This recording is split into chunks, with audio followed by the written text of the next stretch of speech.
Well, you should be afraid of taking risks and pursuing something meaningful. But you should be more afraid of staying where you are if it's making you miserable.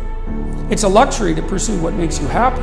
It's a moral obligation to pursue what you find meaningful. And that doesn't mean it's easy. You don't achieve worthwhile goals quickly or easily. They take time. They take struggle. They take relentless pursuit day in and day out. That's what it takes. I wish I had not waited 14 years. Somebody said if you want to lose something, lose money. You can get that back. 8 out of 10 millionaires have been financially bankrupt. Walt Disney filed bankruptcy 7 times and had 2 nervous breakdowns. But don't lose time. You know, if you take people, and I've told you this, and you expose them voluntarily to things that they are avoiding and are afraid of, that they know they need to overcome in order to meet their goals, their self-defined goals. If you can teach people to stand up in the face of the things they're afraid of, they get stronger. Success and failure are generally slow processes, either slowly building things up or gradually tearing them down. You've got to pay attention. You have to watch. You have to watch every single second.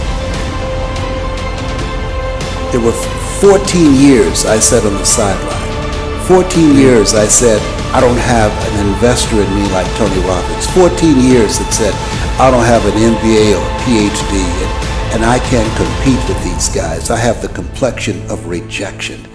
14 years I silenced myself. Wow. And so I regret that, because there are some people that maybe if they'd heard my voice, they would not have turned to drugs.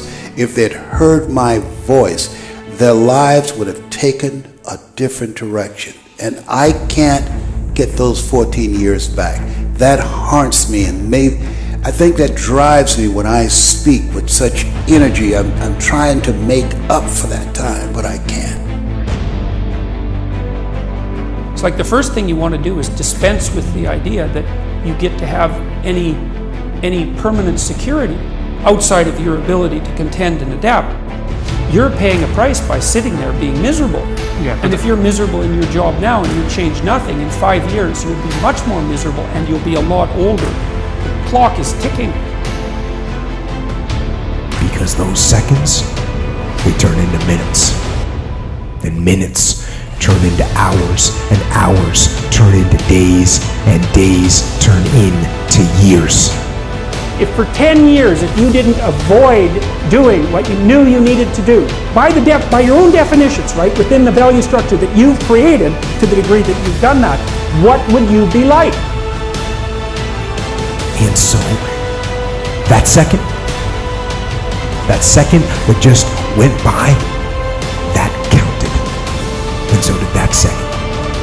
And so did that one. And in those precious seconds, you were either building or you were decaying. You were either gaining ground or you were losing ground in that second, and in every second. Every second counts. So make every second